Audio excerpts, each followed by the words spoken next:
आज हमारे देश भारत में लगभग 14% मुस्लिम आबादी रहती है। और अगर हम भारत के प्राचीन इतिहास को देखें तो पता चलता है हमारे देश में हमेशा से मुसलमान नहीं रहते थे। तो ऐसे में सवाल ये उठता है कि इस्लाम धर्म की शुरुआत सऊदी अरब से हुई, तो यहाँ पर आने वाला सबसे पहला मुसलमान था कौन, और कौन था वो जिसके जरिए भारत में मुसलमानों की संख्या बढ़ी और लोगों ने इस्लाम कबूल किया। आज हम अपनी वीडियो में इसी बात की चर्चा करेंगे, तो जानने के लिए वीडियो में हमारे साथ अंत तक बने रहिए। चलिए शुरू करते हैं। यूं तो भारत में पहले भी मुसलमान व्यापार के लिए आते थे। अरब के लोग भारत से काली मिर्च और मसालों का व्यापार करते थे।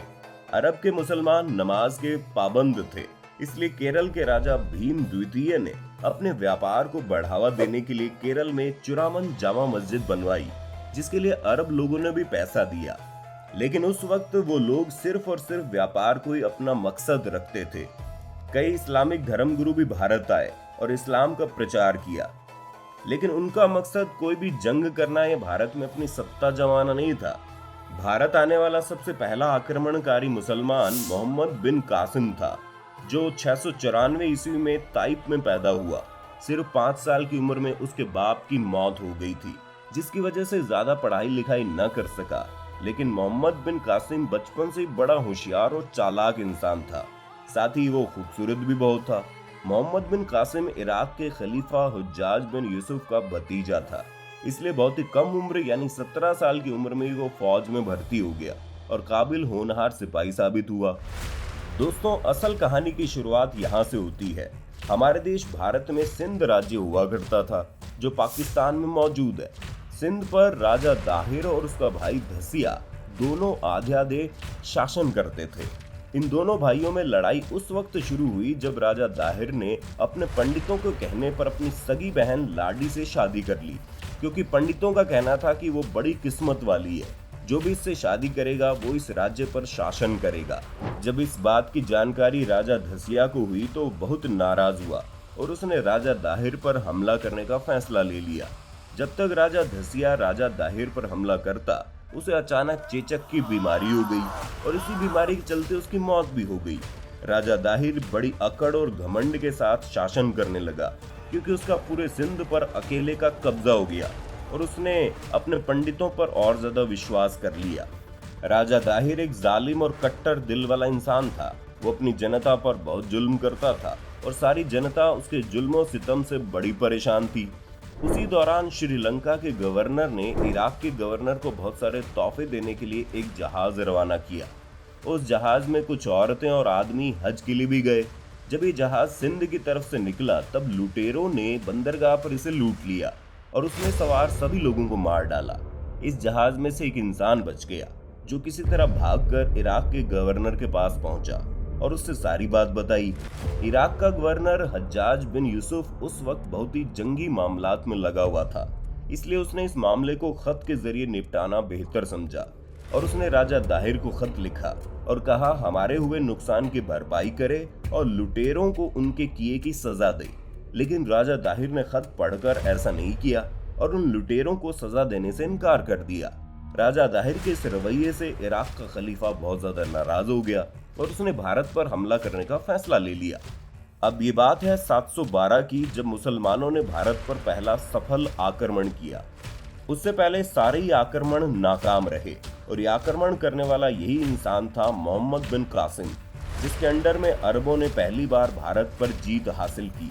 जब मोहम्मद बिन कासिम ने फौज लेकर भारत पर चढ़ाई की, तो राजा दाहिर की फौज मोहम्मद बिन कासिम के आगे बहुत जल्दी घुटने टेक गई, क्योंकि मोहम्मद बिन कासिम को किले का रास्ता बताने में किसी और का हाथ नहीं, बल्कि खुद राजा दाहिर की पत्नी का हाथ था, और इसी वजह से वो आसानी से बहुत जल्दी किले में घुस गया।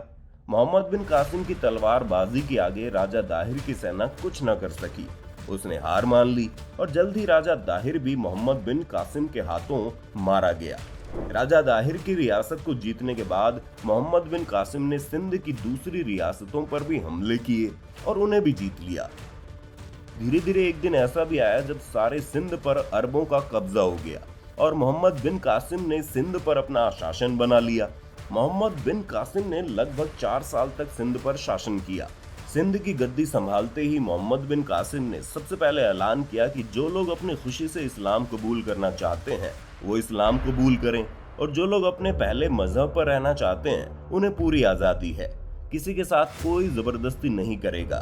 सभी को अपने अपने तरीके से पूजा पाठ करने की छूट दी गई। मोहम्मद बिन कासिम गरीबों और अमीरों के साथ भी भेदभाव नहीं करता था। वो सबसे एक जैसे तरीके से मिलता था। मोहम्मद बिन कासिम के बारे में एक बात बड़ी मशहूर है कि उसका अंदाज बहुत मीठा था। उसका बात करने का तरीका बड़ा प्यार भरा था और उसका अंदाज ही उन्हें लोगों के बीच खास बनाता था। सभी जनता बड़ी खुश थी और शासन ठीक ठाक चल रहा था। कहते हैं वक्त किसी का दोस्त नहीं है और वो कब मिजाज बदल दे कोई नहीं समझ सकता। अभी इस बात का अंदाजा आपको मोहम्मद बिन कासिम की दर्दनाक मौत के बारे में जानकर लग जाएगा। वो इंसान जिसके बारे में बड़ी बड़ी फौज ही हार मान रही थी, भारत में सिंध पर हमला करके उस पर जीत हासिल करके अपना झंडा लहरा चुका था। इतनी कम उम्र में वो मौत के सामने हार मान जाएगा, ये किसी ने सोचा भी नहीं होगा। इस बात को जानकर आपको हैरानी होगी, मोहम्मद बिन कासिम की मौत सिर्फ 20 साल की उम्र में हो गई और उसकी मौत कोई हादसा नहीं और ना ही वो किसी लड़ाई में मारा गया, बल्कि उसकी मौत उसके अपने हुक्मरानों द्वारा दी गई मौत थी।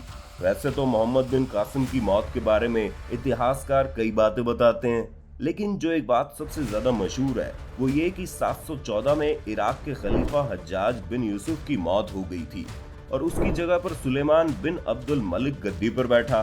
तो उसने हज्जाज बिन यूसुफ के करीबी सरदारों और सिपह सालार व उसके रिश्तेदारों को सभी को खत्म करना शुरू कर दिया। मोहम्मद बिन कासिम भी पुराने खलीफा का खास आदमी था। रिश्ते में मोहम्मद बिन कासिम खलीफा का भतीजा और दामाद भी था, इसलिए सुलेमान बिन अब्दुल मलिक ने मोहम्मद बिन कासिम को भी भारत से इराक बुला लिया। जैसे मोहम्मद बिन कासिम इराक पहुंचा, उसे फौरन कैद कर लिया गया और कैद में ही इतने जुल्म किए गए कि उसकी मौत हो गई।